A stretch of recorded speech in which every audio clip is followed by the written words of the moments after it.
안녕하세요. 사연 읽어주는 남녀입니다. 오늘도 와주셔서 감사드리며 그럼 오늘의 사연 바로 소개해드리겠습니다. 안녕하세요. 수원에서 아이를 키우며 살고 있는 올해 40살이 된 주부입니다. 여러분은 가족 간의 잘못을 어디까지 용서하시며 사시나요? 흔히들 가족 간에는 어떤 잘못을 해도 용서할 수 있을 것 같잖아요. 그래서 법적으로도 가족 간의 도둑질은 처벌을 하지 않기도 하고요. 하지만 우리 모두 사람이기에 모든 잘못을 용서하며 살 수는 없는 것 같아요. 그래서 부부끼리는 이혼을 하기도 하고 형제끼리는 연을 끊기도 하죠. 심지어 부모와 처이혼을 끊는 사람들도 있어요. 제 경우가 그랬습니다. 저희 부모님은 이혼을 하셨고 저는 엄마와 처이혼을 끊고 살았어요. 엄마와 연을 끊었던 그 순간에는 정말 절대 다시는 엄마를 안 보고 살겠다 다짐했었죠. 하지만 세월이 지나다 보면 모든 감정이 무뎌지기 마련이에요. 증오도 분노도 시간이 흘러가며 무뎌지죠. 전 이제 엄마를 용서했어요. 그런데 더 이상 엄마가 제 곁에 없네요. 저희 엄마 아빠는 1999년에 겨울에 이혼을 하셨어요. 그땐 새천년이 다가온다고 다들 축제 분위기였고 몇몇은 종말이 다가온다고 울산이었죠. 저도 사람들 분위기에 휩쓸려 들떠 있었던 평범한 15살의 어린 소녀였어요. 엄마, 나 배고파. 엄마 어딨어? 학원에 다녀와서 밤늦게 집에 들어갔는데 엄마가 안 보였어요. 대신 아빠가 주방 식탁에 앉아 안주도 없이 소주를 마시고 있었죠. 무슨 술이야? 아빠 술 안 마시잖아. 무슨 일이 있었어? 근데 엄마는? 이제 네 엄마 없다. 무슨 소리야? 엄마가 없다니. 에이, 우리 아버지 술 취하셨나? 아빠. 아빠의 굳은 얼굴을 보는 순간 저는 느꼈어요. 무언가 크게 잘못되었다는 것을요. 마음이 다급해졌죠. 아빠, 엄마는? 아빠. 아빠는 끝내 입을 열지 않았어요. 지금 생각해보면 제게 어떻게 설명을 해야 하나 고민하셨던 것 같네요. 제 나이 고작 15살이었으니 말이죠. 당장 엄마에게 연락을 했어요. 그때에도 핸드폰을 쓰는 사람들이 많았지만 삐삐도 많이들 쓰던 시절이었습니다. 엄마가 사용하는 삐삐에 수도 없이 메시지를 남겼죠. 하지만 돌아오는 답은 없었습니다. 그러다가 일주일 만에 마침내 제 삐삐로 엄마가 메시지를 남겼어요. 엄마도 이제 엄마 인생 찾기로 했어. 너한텐 너무 미안해. 아빠 말 잘 듣고 예쁘게 커. 이제 연락 못할 거야. 엄마 용서하지 마. 도저히 믿을 수도 이해할 수도 없는 말이었죠. 몇 달 뒤 알았어요. 현실이라는 것을요. 엄마는 다른 남자와 바람이 나서 저와 아빠를 버렸습니다. 엄마는 다른 남자의 아내가 되어주기 위해 아빠를 버렸고 그 집 아이들의 엄마가 되어주기 위해 저를 버렸죠. 엄마 말이 맞았어요. 저는 엄마를 절대 용서할 수 없었습니다. 딱 한 달 울었어요. 그리고 엄마 삐삐에 메시지를 남겼죠. 이제 아줌마도 나한테는 아무 의미 없는 사람이에요. 아줌마가 나한테 그런 것처럼요. 아줌마 말대로 나 아줌마 절대 용서 안 해요. 이 메시지가 엄마와의 마지막이었어요. 18년이 지나 다시 엄마가 제 앞에 나타나기 전까지는요. 28살의 지금의 남편을 만났습니다. 남편은 스킨스쿠버 강사였어요.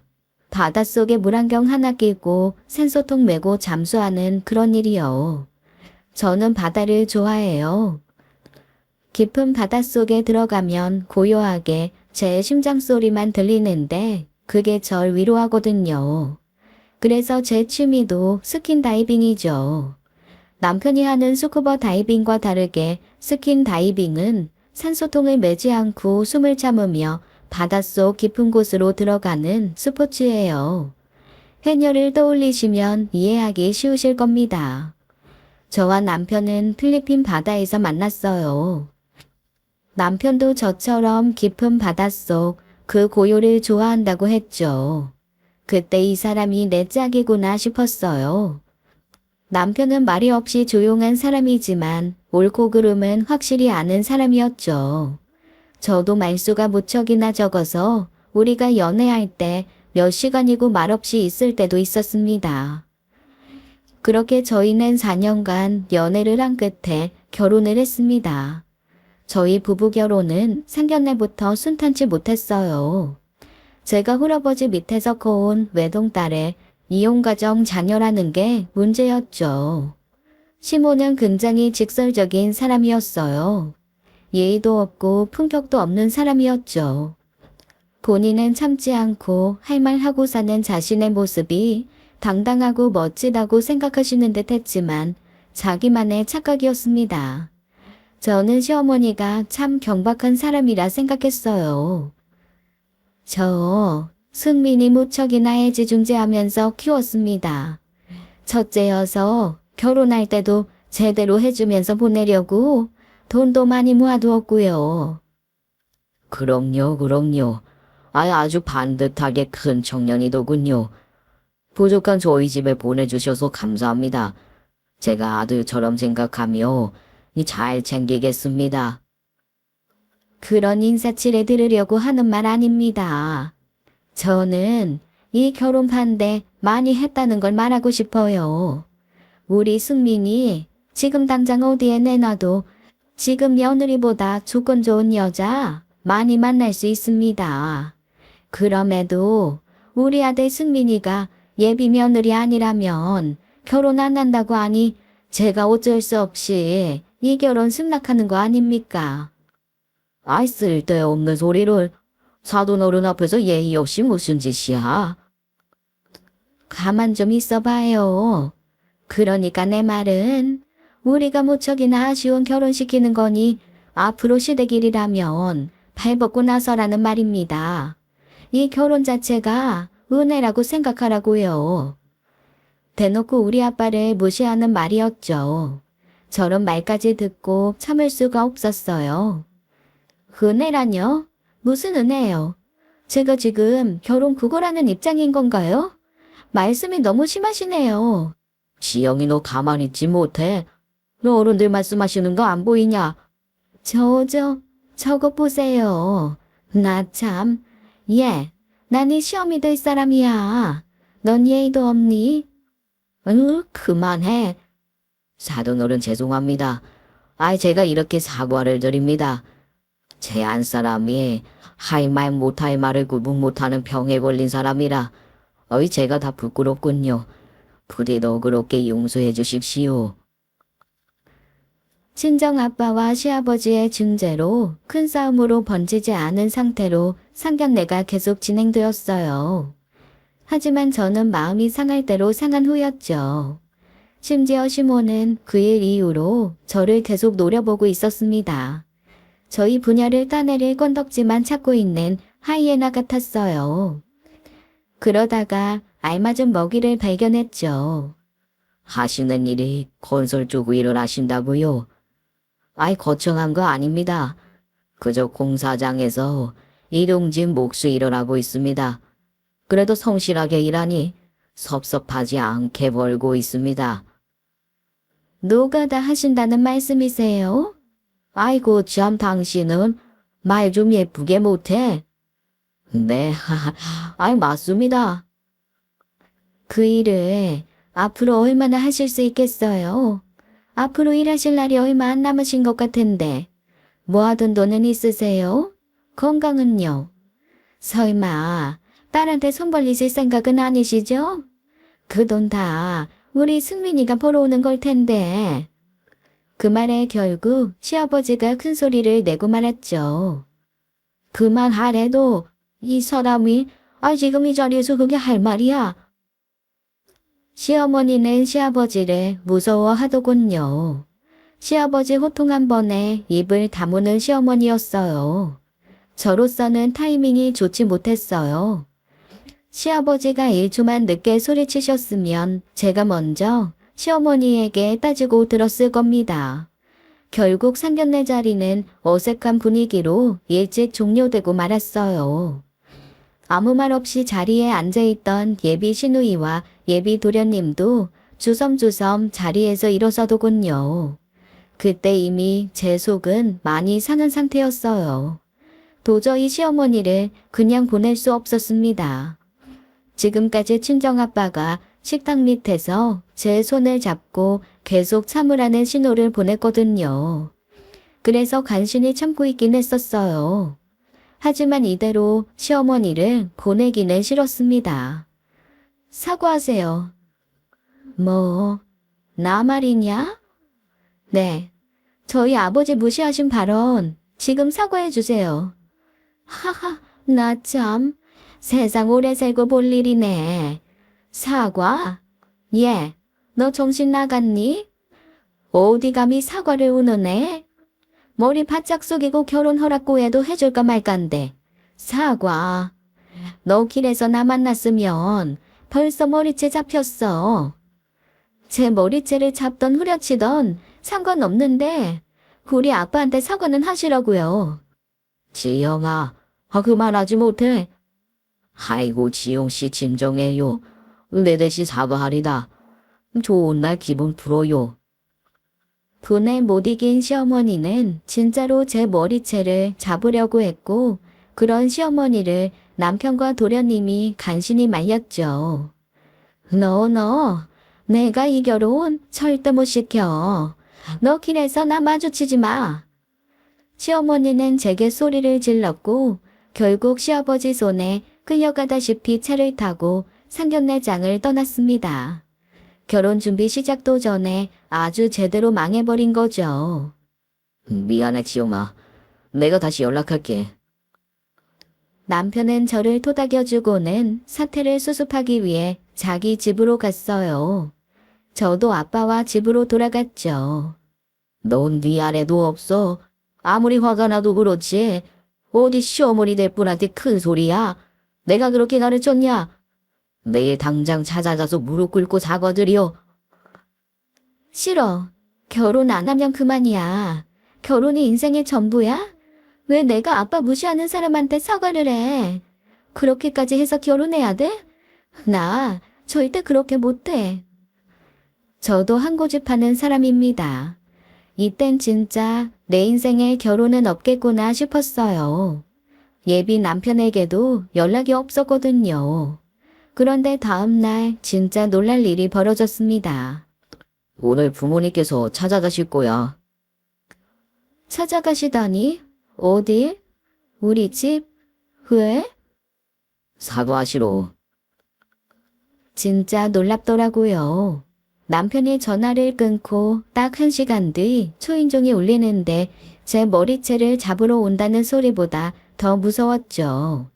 정말 예비 시어머니와 시아버지가 저희 집에 찾아오셨어요. 미안합니다, 사돈. 제가 그런 말 하려던 게 아니었는데 제가 성격이 급해서 그런지 꼭 제 속마음과 다른 게 말이 나갈 때가 있어요. 아이고 아무렴요. 저도 그렇습니다. 제가 먼저 찾아뵙고 제 여식의 물회를 사다 드렸어야 했는데 이거 죄송합니다. 시어미는 어서 와서 시어머니 되실 분에게 사과드리지 못해. 네? 제가요? 순간 친정아빠가 저를 바라보며 인상을 찌푸리셨죠. 잔말 말고 빨리 달려와서 시어머니에게 사과를 하라고 얼굴로 강요를 하셨어요. 물론 시어머니께서도 쉽지 않은 선택이셨을 거예요. 아랫사람인 제게 먼저 찾아와 주신 거니까요. 이럴 때는 저도 한 발 뒤로 물러나야죠. 어머님, 죄송합니다. 저도 너무 예의 없게 굴었어요. 용서해 주세요. 그래. 내가 승민이와 결혼은 허락할게. 앞으로 내 며느리 될 사람이니 내 딸이라고 생각하고 잘해줄 테니 걱정 말아요. 설마 어제 일을 계속 마음에 품고 갈 정도로 좁은 성격은 아니지? 전 그런 성격은 아니었어요. 다만 문제라면 시어머니가 그런 성격의 소유자였다는 게 문제였습니다. 말은 저렇게 했어도 시어머니는 속으로 이를 갈았나 보더라고요. 결혼 이후 저를 죽어라 괴롭히려고 하셨으니까요. 하지만 다행인 점은 남편이 그 중간에 떡하니 버티고 서서 시어머니의 공격을 차단해 주었다는 겁니다. 마치 바다의 왕 포세이돈처럼 제 앞에 서 있는데 조그만 해파리 같은 시모가 저를 찌르진 못했죠. 그렇게 소동을 겪고 나서 결혼을 준비했어요. 그런데 앞으로 찾아올 문제는 지금 것과는 비교도 안 되는 문제였습니다. 정말 상상도 못할 곳에서 문제가 터졌죠. 남편과 예약할 식장을 돌아다니며 음식 시식을 하고 있을 때 전화가 울렸어요. 여보세요? 여보세요? 제가 말을 했지만 전화 건 사람은 한동안 말이 없었습니다. 처음에는 잘못 걸려온 전화거나 장난 전화인 줄 알고 끊었죠. 그런데 잠시 후 두 번째 전화가 왔어요. 지영아. 누구세요? 많이 컸네. 목소리도 못 알아들을 뻔했어. 네, 엄마? 그래, 엄마야. 누가 이런 상황에서 엄마 목소리를 들으면 눈물부터 난다고 했나요? 영화나 드라마는 다 비현실, 거짓말이었어요. 눈물은커녕 안구에 습기도 안 찼죠. 그 어느 때보다 제 마음은 차가워졌습니다. 냉정한 목소리로 말했어요. 그런데요? 무슨 볼일이죠? 아직도 엄마한테 화나 있는 거지? 엄마가... 너가 엄마야. 나한테 엄마가 어딨어? 아직도 화가 나 있냐고? 그게 당신이 버린 딸한테 18년 만에 할 말이야? 양심이란 게 있다면 이땐 전화 못하죠. 안 그래요? 미안해. 결혼한다는 이야기 들었어. 아, 그건 또 어떻게 알았대? 왜요? 그래서 청첩장 보내달라고? 축의금 보내주게요? 나 그 돈 안 받을 테니까 다시는 연락하지 마요. 그대로 전화를 끊어버렸어요. 큰소리 친구와는 다르게 제 손은 덜덜 떨리고 있었고 쉽게 진정이 안 되더군요. 잠시 화장실에 갔다 나온 예비 신랑이 제 모습을 보더니 걱정을 하기 시작했어요. 하지만 엄마 이야기를 자세히 해줄 순 없었습니다. 몸이 안 좋은가 봐. 몸살인가? 오늘은 일찍 들어갈게. 결혼 준비 때문에 너무 신경을 많이 썼나 보다. 병원 가서 약 탈까? 집까지 데려다 줄게. 아니야. 그냥 일찍 푹 자면 좋아지겠지. 혼자 갈게. 연락할게. 저를 걱정하는 예비 신랑을 뒤로하고 집으로 향했어요. 그런데 집 앞에 누군가 서성이는 모습이 보였습니다. 시간이 오래 지났지만 한눈에 알아볼 수 있었죠. 엄마였어요. 엄마도 이제는 많이 늙어 있었습니다. 고급스러운 옷과 흰머리 하나 없이 단정한 머리카락이 가장 먼저 눈에 띄었죠. 잘 살고 있는 듯 했어요. 예전보다는 말라있는 듯한 모습이었습니다. 제가 먼저 엄마를 발견했지만 엄마도 곧 저를 발견했습니다. 고작 4미터도 안 되는 거리에서 서로를 바라만 보았어요. 제가 먼저 무심하게 엄마를 지나쳐 갔습니다. 지영아, 엄마하고 이야기 좀 해. 한 번만 더 엄마라고 당신 입으로 말해. 그땐 나도 더는 안 참을 거야.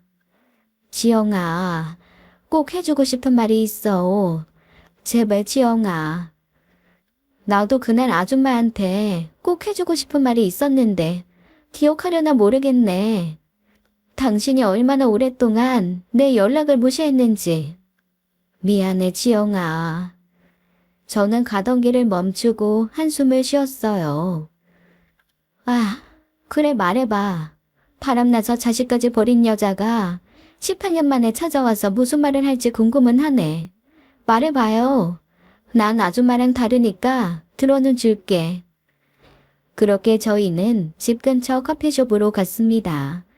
저는 마치 한 마리 야수처럼 엄마를 노려보았고, 엄마는 죄지은 죄인 마냥 고개를 숙이고 저를 쳐다보지도 못하고 있었죠.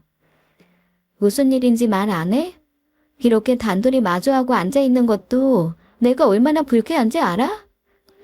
그래도 엄마는 대답을 못하고 M1 휴지만 만지고 있었죠. 참다 못한 제가 자리에서 벌떡 일어서자 그제야 엄마가 입을 열었어요. 지영아, 나 너무 미안해서 너에게 너무 염치 없지만 결혼식 볼 수 있을까? 내 결혼식? 참나, 볼 수 있냐고. 그래 와, 못 볼 거 없지. 축의금은 얼마 줄 건데? 설마 밥값만 내겠다는 건 아니지.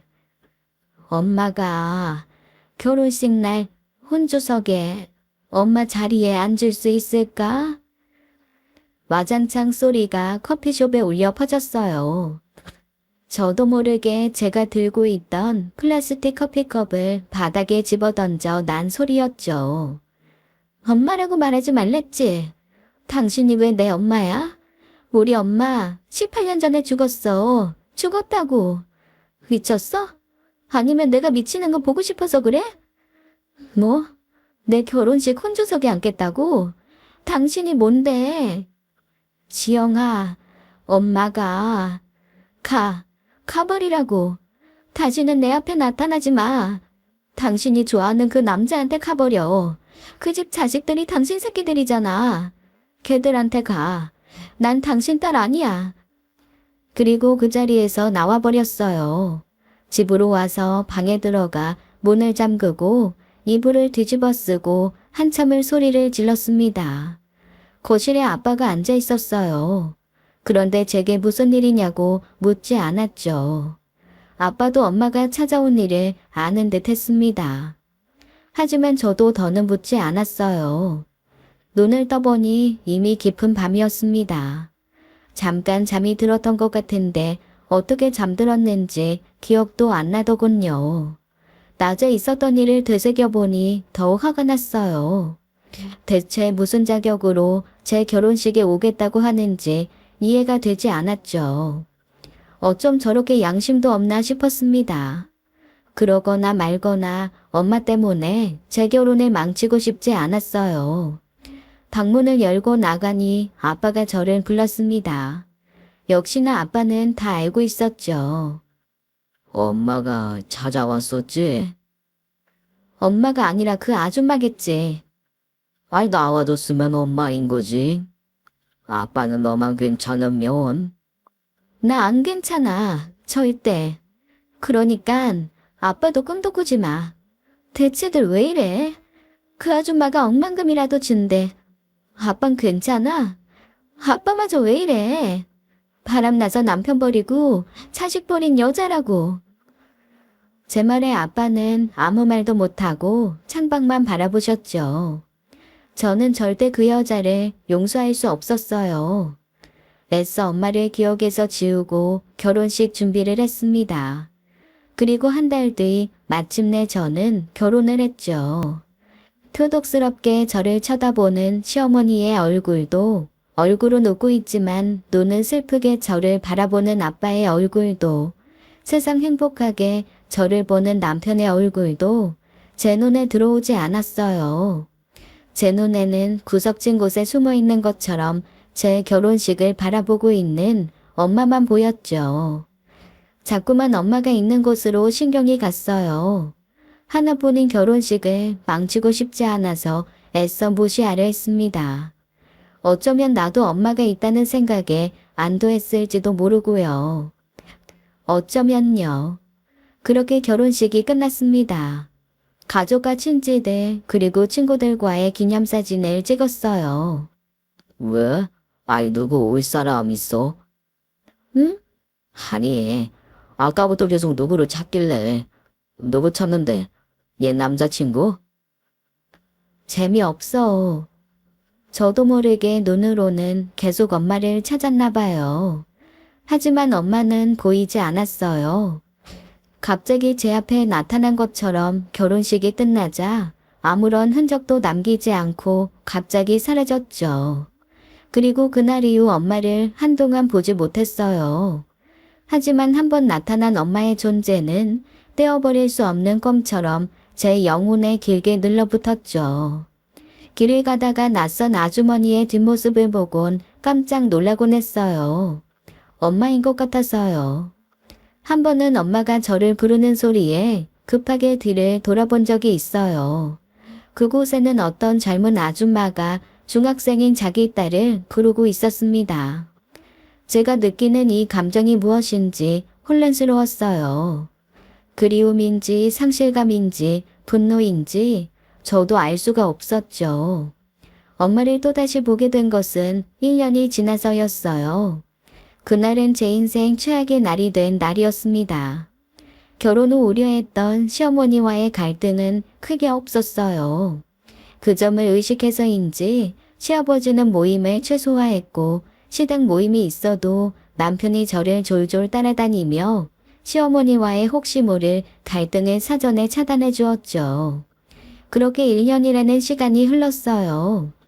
어느 날 혼자 사는 아빠가 걱정되어 여러 가지 아빠가 좋아하는 밑반찬을 만들어 찾아갔습니다. 회사일, 시댁일 등 일상적인 대화들을 하는데 아빠가 자꾸 인상을 찌푸렸죠. 왜 그래? 어디 아파? 이 갈비뼈가 골절이 된 건가? 최근 오른쪽 갈비뼈가 아프네. 최근? 아프면 병원에 바로 갔어야지. 왜 참고 있어? 에휴, 지금 가자.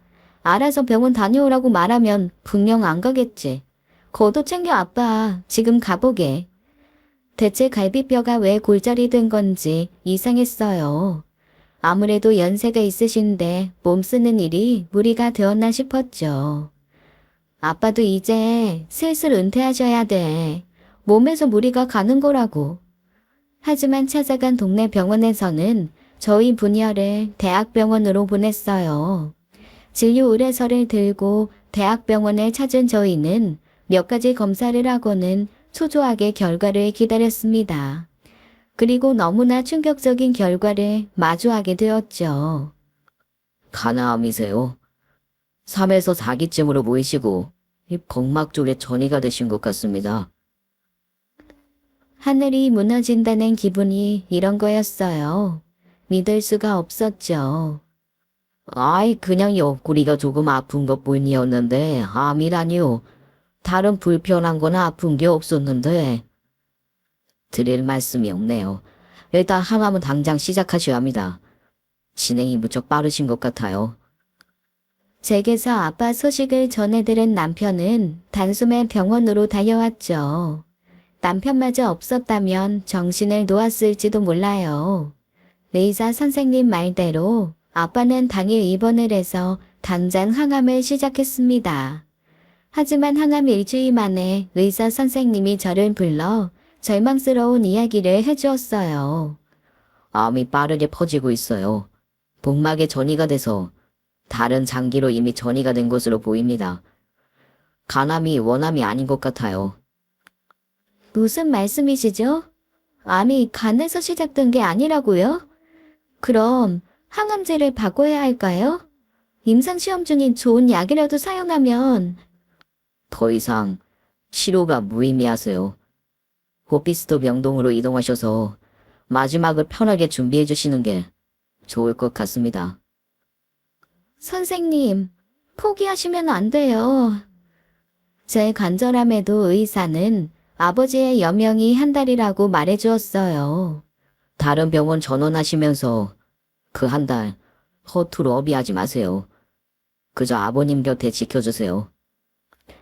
아버지는 의사의 말대로 남은 한 달을 자신이 떠난 뒤를 준비하셨어요. 하던 일을 정리하셨고 지인들에게 소식을 전했죠. 그리고 의사의 말대로 아버지는 딱 한 달 만에 영면하셨습니다. 장례를 치르고 아버지가 혼자 살던 집을 정리했어요. 아버지 옷장을 열어보는데 눈물이 났죠. 아마 종교인들도 이렇게 짐이 적지는 않았을 겁니다. 아버지는 자신을 위해 무엇을 산 것이 없는 것처럼 정리할 짐이 없었어요. 대신 제게 적지 않은 금액의 유산을 남겨주셨습니다. 평생을 아껴가며 살며 덜 먹고 안 입으며 제게 남겨주고 가신 거였죠. 집에는 아버지가 정리해 두신 것으로 생각되는 유산 목록이 있었습니다.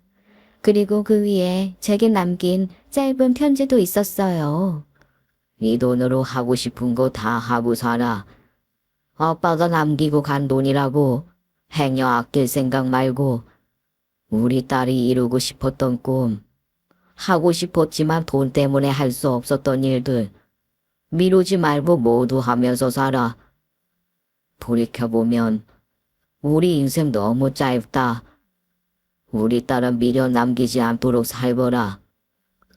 아빠가 떠나는 길 미련이 남을까봐 장례 때도 입술 깨물어가며 참았던 눈물을 그날 아빠 집을 정리하며 펑펑 울었습니다. 죽을 것 같은 몇 달이 흘러갔어요. 남은 사람들의 삶은 계속 이어지더군요. 밥 한 술 뜨지 못할 것 같았던 날들이 지나고 어김없이 끼니는 이어져 갔습니다. 그렇게 익숙함으로 제 슬픔을 포장해서 아빠의 그리움을 조금씩 이겨내고 있던 어느 날이었죠. 시어머니께서 저희 신혼집에 찾아오기 시작했어요. 무슨 일인가 싶었습니다. 결혼 이후 시어머니와 단둘이 만나는 건 처음이었거든요. 서로 말은 안 했지만 상견례 이후 암묵적인 규칙이 있었거든요. 각자의 인생 각자 가는 걸로요. 알고 보니 시어머니는 아버지를 잃은 저를 위로해주기 위해서 찾아오신 것이었어요. 조금 의외였습니다. 본인 외에 타인을 이렇게 섬세하게 챙겨주실 줄은 몰랐거든요. 솔직히 조금 감동했어요. 시어머니뿐이 아니었어요. 결혼 이후 개인적인 연락 한 번 없던 시누이도 찾아왔죠. 제 기분 전환을 시켜준다면서요. 하루 이틀 점점 찾아오는 날들이 많아졌습니다. 처음에는 고마웠는데 시간이 지나며 저는 이런 호의가 불편하기만 했습니다. 다른 이유가 아니었어요. 시어머니와 시누이에게서 풍기는 불순한 의도 때문이었죠. 언제부터인가 돌려서 제게 묻기 시작하더군요. 제가 아빠에게 받은 유산에 대해서요. 왜 그런 거 있잖아요. 살짝 돌려 말하면서 의도를 숨기는 듯 간접적으로 물어보는 거예요. 그나저나 신혼집 전세금도 많이 올랐다지? 네, 요즘 이 동네 전세 시세가 많이 오르더라고요. 이럴 줄 알았으면 대출을 내서라도 집을 매매해서 들어올 걸 그랬나 봐요. 버는 것보다 전세값 오르는 게 더 빠르면 대체 어쩌자는 건지 모르겠구나. 그런데 전세값 아무리 올라도 우리 지영이는 하나도 안 힘들지 않니? 저요? 왜요? 저희도 평범한 맞벌인데요. 너무 무섭게 오르니 어질어질해요. 바깥 사돈이 남기고 가신 거 있지 않어? 솔직히 말해도 돼. 안 빼서. 이런 식이었죠. 한두 번이야 저도 돌려서 대답을 했지만 매번 이런 식이니 불편하기만 했어요. 슬슬 불편하네. 뭐가 불편해? 아니, 어머님 말이야. 나 위로해주고 싶다고 찾아주시는 건 감사한데 오실 때마다 뭔가 시조를 받는 기분이랄까? 내가 한번 말해볼까? 됐어. 괜히 그러다가 어머님이랑 오해 생겨. 그냥 감사하게 생각해야지 뭐. 어쨌거나 표면적으로는 저를 위로해주기 위해서 찾아오시는 모습이었거든요. 제가 시어머니와 시누이 방문을 막을 명분이 전혀 없었죠. 그러던 어느 날이었어요. 그날은 제가 쉬는 날이기에 집에 있는데 시어머니에게 연락이 왔죠. 오늘 출근 안 한다며? 집이니? 네, 비번이어서요. 집 앞 찻집인데 내가 기니 할 말이 있구나. 잠깐만 시간 좀 내다오. 시어머니께서 말씀하신 집 앞 카페에 가보니 시어머니 혼자가 아니었어요. 시누이도 함께 있었죠. 어머, 같이 오셨네요. 기니 할 말이라니. 무슨 일이세요, 어머님? 무슨 말이었더라? 내 정신 좀 봐라. 하하, 기억이 안 나네. 늙으니 별게 다 불편하구나. 그게 뭐가 중요해? 새언니, 우리 오늘 쇼핑 가요. 새언니 옷이 너무 낡았다. 제가 용돈 모은 걸로 새언니 옷 좀 사줄게요. 시누이가 저렇게 말을 하는데 남편에게 전날 들은 이야기가 생각났어요. 소민이가 결혼할 사람이 생겼나 봐. 그래? 잘 됐네. 어떤 남자래? 잘 된 건지 안 된 건지. 소민이도 평생 일이라는 걸 안 해봤잖아. 막상 결혼 이야기 나오니 돈이 한 푼도 없나 봐.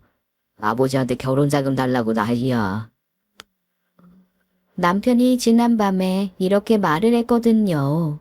결혼 자금도 없다던 시누이가 제 옷을 사준다고 하니 불안에 미치겠더군요. 뭔가 목적이 있는 친절 같았거든요. 그래서 시누이 결혼 이야기도 모른 척하며 자리를 피하려고 했죠. 사실 요즘 제가 피곤해서요. 어머님, 중요한 일 아니면 다음에 가면 안 될까요? 그러지 말고 네 신우가 네 생각해서 챙겨준다는데 같이 가자꾸나. 어쩔 수 없이 시어머니와 시누이와 함께 근교 프리미엄 아울렛에 가서 쇼핑을 하게 되었죠. 그날따라 유독 저를 신경 써주시더군요. 몇 벌의 옷도 사주시고요. 하루 종일 걸어다니며 쇼핑을 했더니 피곤했어요. 저녁을 먹기 위해 근처 식당으로 갔죠. 내가 말했던가? 소민이가 이번에 결혼하게 됐다고. 어머, 정말요? 잘 됐네요.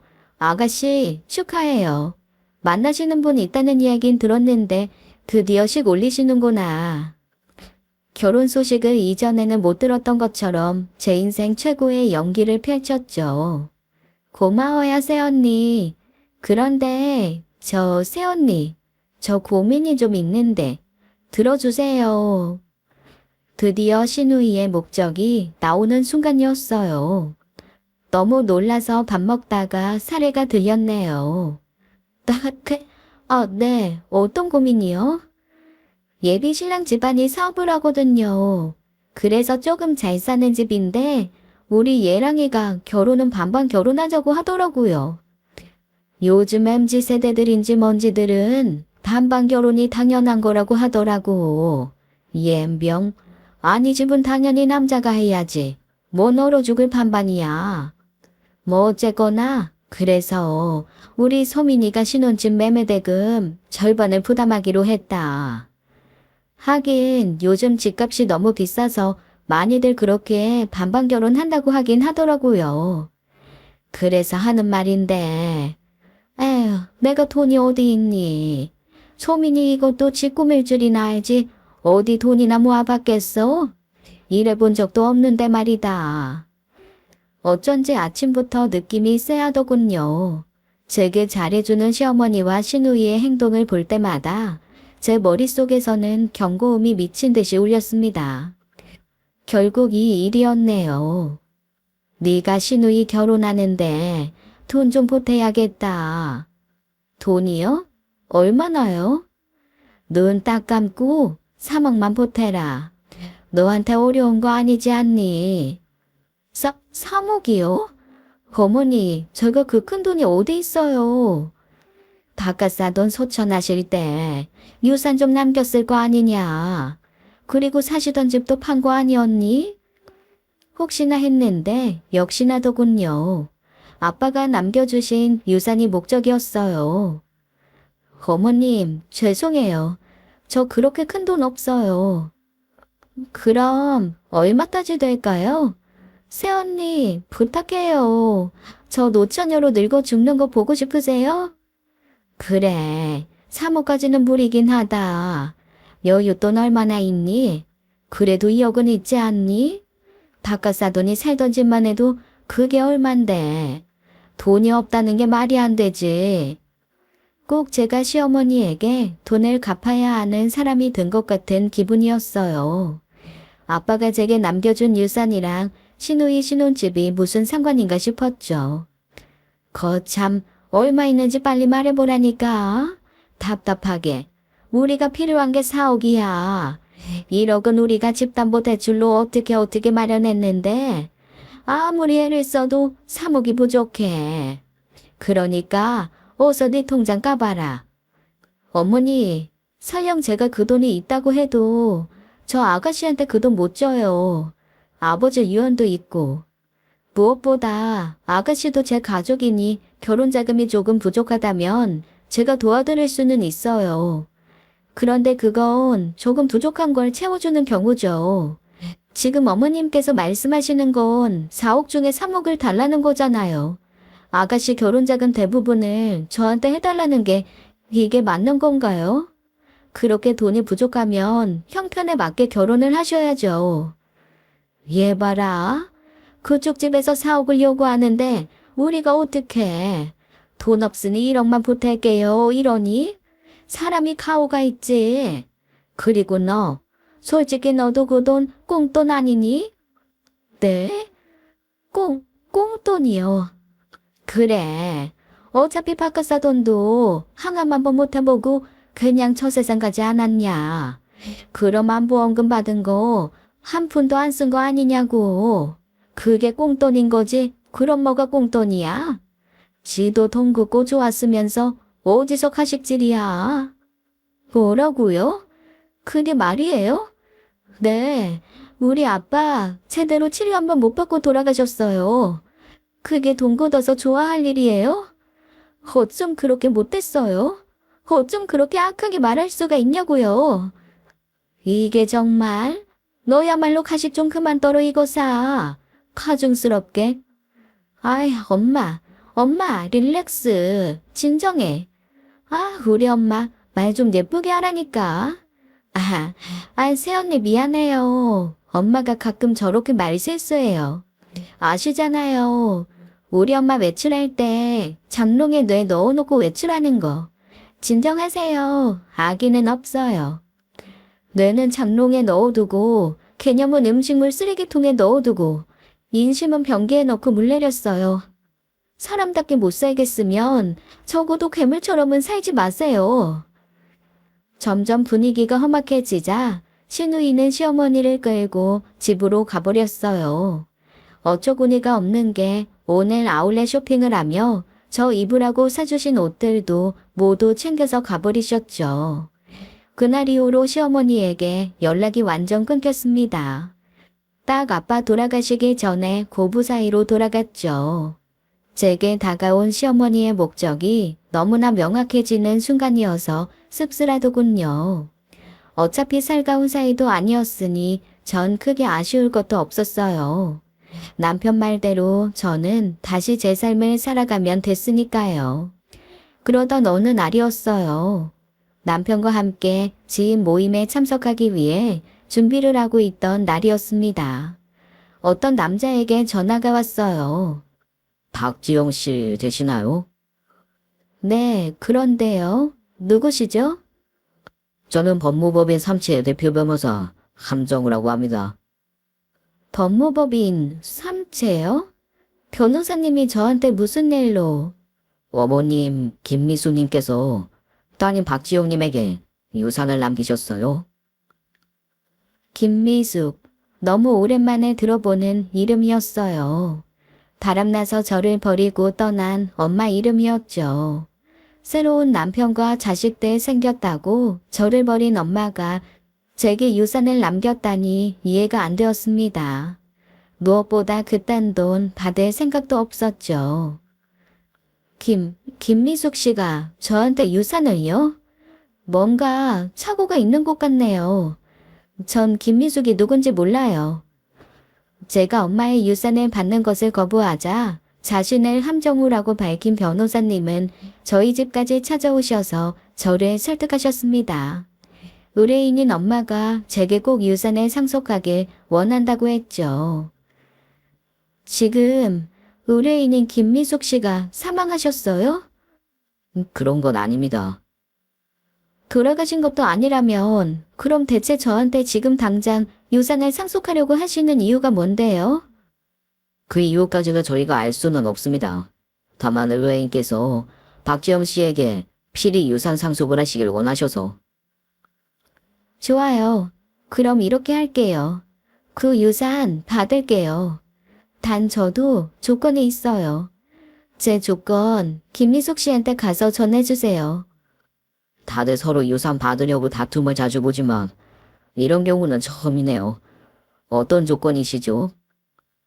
저한테 유산을 남기려는 이유, 김미숙 씨가 직접 저 대면해서 설명해 주셔야 돼요. 어때요? 쉽죠?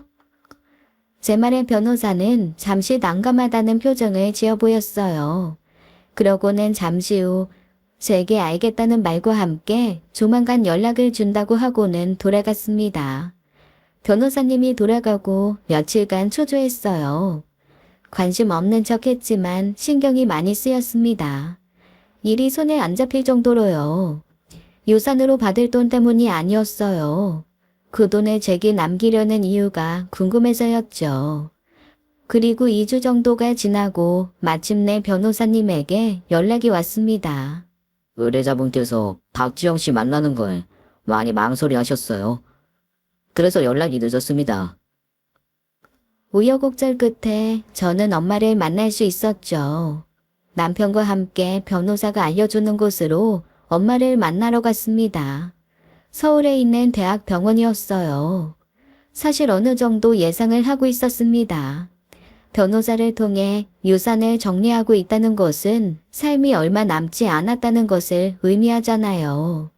하지만 막상 제 눈으로 그 사실을 확인하니 마음이 착잡했습니다. 엄마를 만나러 간 곳은 암 전문 병동이었죠. 그곳에서 미라처럼 바짝 말라있는 엄마를 볼 수 있었습니다. 결혼식장에서 보던 모습과는 너무나 달랐어요. 어떻게 된 거야? 남편은? 엄마 자식들은? 다 어디 가고 혼자 이러고 있어? 다들 자기 갈 길 갔지. 엄마 오래전에 이혼해서 혼자야. 그렇게 잘 살 것처럼 바람나서 딸 버리고 떠나더니 말년이 참 볼만하네. 나 진짜 이해가 안 되는데 그 유산 왜 나한테 상속해? 엄마 설마 나한테 이제 와서 미안해? 미안하지. 지영아, 미안해. 엄마가 정말 미안해. 그때 널 두고 그렇게 가는 게 아니었는데. 아, 미안하다. 그래, 알았어. 미안하다는 말 받아줄게. 그리고 유산도 다 받아줄게. 나 엄마 유산으로 아주 떵떵거리면서 펑펑 쓰고 다닐 거야. 괜찮지? 그동안 엄마 사랑 못 받은 결핍 이걸로 풀지 뭐. 그래도 되지? 엄마가 평생 모으고 이군 엄마 재산 내가 다 상속받아서 펑펑 써버려도 되는 거 맞지? 제 말에 엄마는 마른 눈물을 흘리면서 고개를 끄덕였어요. 저는 돌아서 병실을 나왔죠. 그리고는 변호사에게 유산을 받겠다고 말했습니다. 절 바라보는 변호사의 표정이 곱지 않더군요. 집으로 가는 길 남편과 저는 아무 말이 없었어요. 남편이 먼저 제게 말을 걸더군요. 마지막 준비하는 장모님한테 그런 마음에도 없는 말 한다고 복수가 될 것 같아. 마음에 없던 말 아니야. 내가 당신을 몰라. 그러지 말고 장모님 임 좀 지켜드려. 옆에서 화를 내던 나 왜 버렸냐고 따지든 뭐를 하든 다 상관없으니까 그저 장모님 옆에서 해. 이렇게 그냥 장모님 보내면 당신 평생 한이 될 거야. 남편 말에 대답을 하지 않고 집으로 돌아왔어요. 그리고 평소처럼 지냈죠. 회사를 가고 집안일을 하고 영혼 없는 얼굴을 하고는 그렇게 하루하루를 보냈습니다. 그런 저를 보며 남편은 조용히 한숨을 쉬었어요. 그리고 일주일쯤 되던 날 저는 무언가에 이끌리듯 엄마가 있는 대학병원으로 향했습니다. 엄마가 있는 암병동 병실에 들어가는 순간 엄마가 누워있는 침대가 병실에서 긴급하게 나오는 것을 볼 수 있었어요. 엄마 위에는 의사 한 분이 올라가서 연신 심폐소생술을 하고 있었죠. 놀란 제가 중환자실로 이동하는 엄마를 급히 따라갔습니다. 다행히 엄마는 중간에 심장이 다시 살아났어요. 가족들 한 명 없는 병실에서 엄마는 삶의 마지막을 준비하고 있었던 것이었습니다. 그날부터 제가 엄마 옆을 지켰어요. 통증 때문에 약에 취해 잠들어 있던 엄마는 아주 가끔씩 잠에서 깨어났습니다. 그리고 옆에 있는 저를 보며 안심하는 얼굴을 하고는 미안하다는 말을 계속 되뇌셨죠. 그리고 제가 병원을 지킨 지 일주일 만에 엄마는 제 손을 꼭 잡은 채 세상을 떠났습니다. 참 이상했어요. 그렇게도 미웠던 사람인데 이제는 다신 내 엄마 아니라고 생각했는데 엄마 몸에 연결된 심전도계에서 삐 소리가 나는 순간 엄마 가지마를 외치며 오열할 수밖에 없었습니다. 그렇게 엄마를 보내주게 되었어요. 엄마 장례를 치르는 동안 시어머니와 시누이도 찾아왔습니다.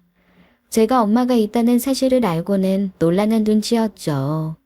조용히 끝날 거라 믿은 엄마의 장례식은 안타깝게도 그렇지 못했어요. 문제는 엄마의 지인들 대화였습니다.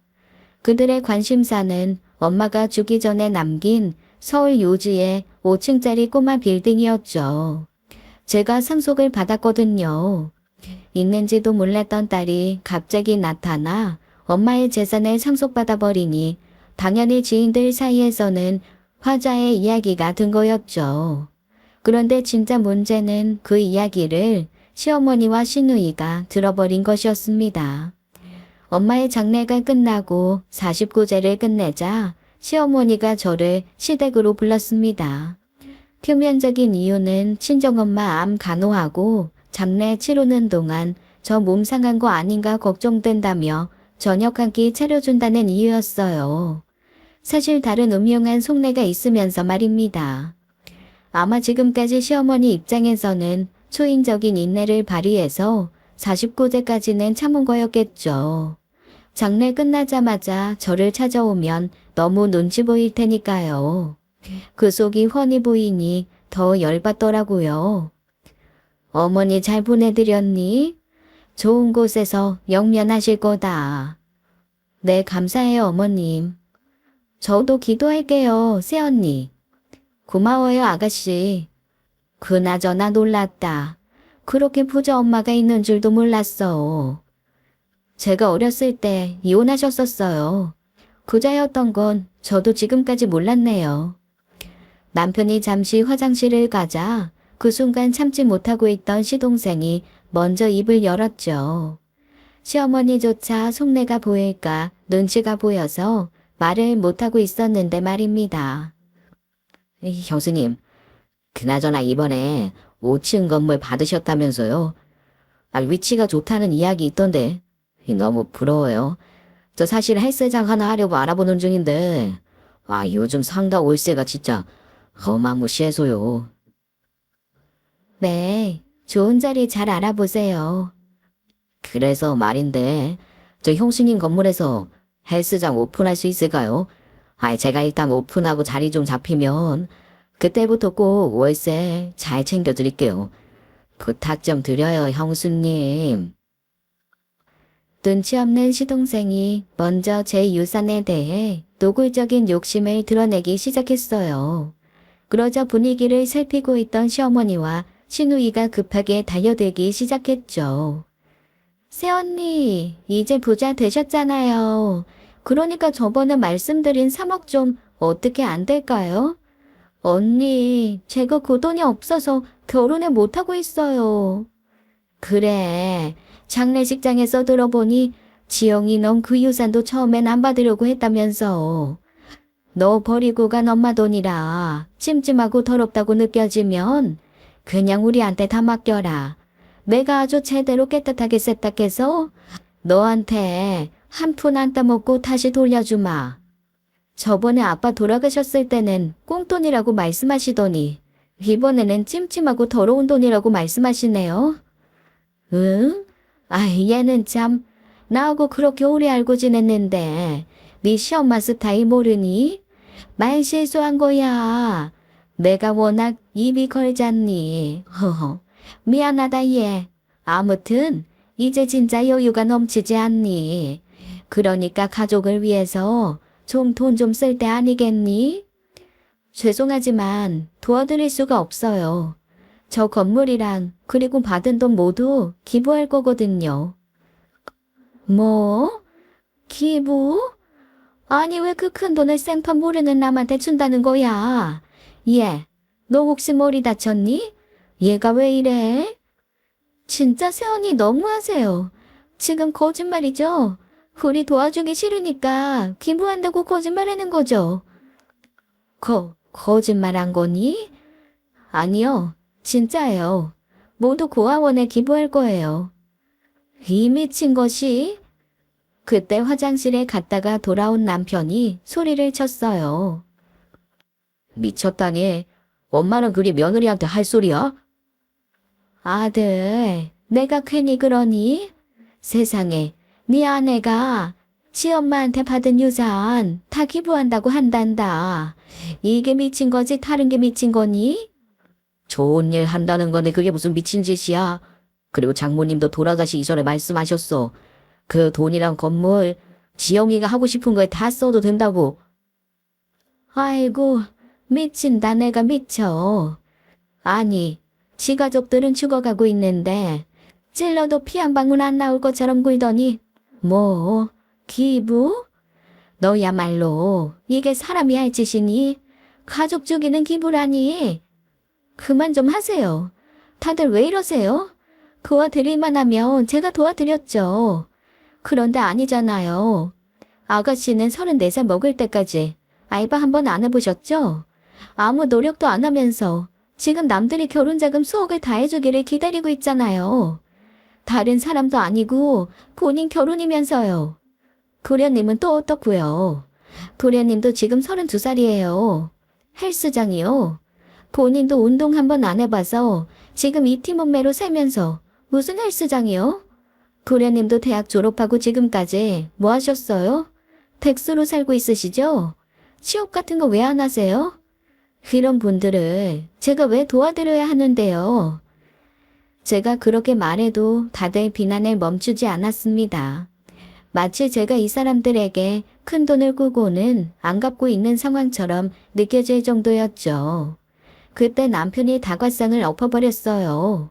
다들 그만해요.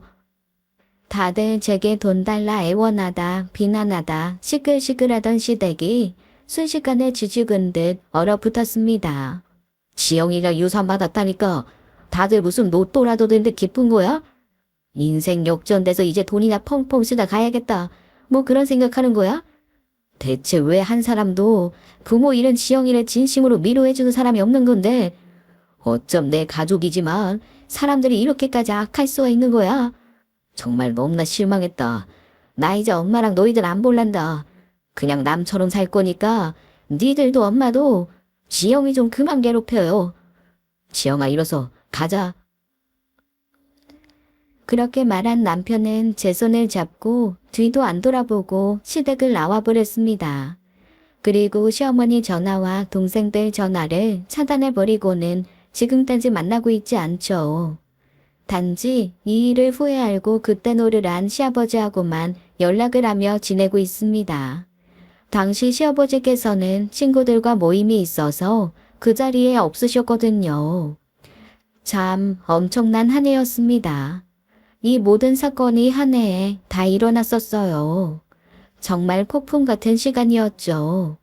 이후 저는 정말로 엄마가 남겨주신 유산을 정리해서 보육원에 모두 기부를 했어요.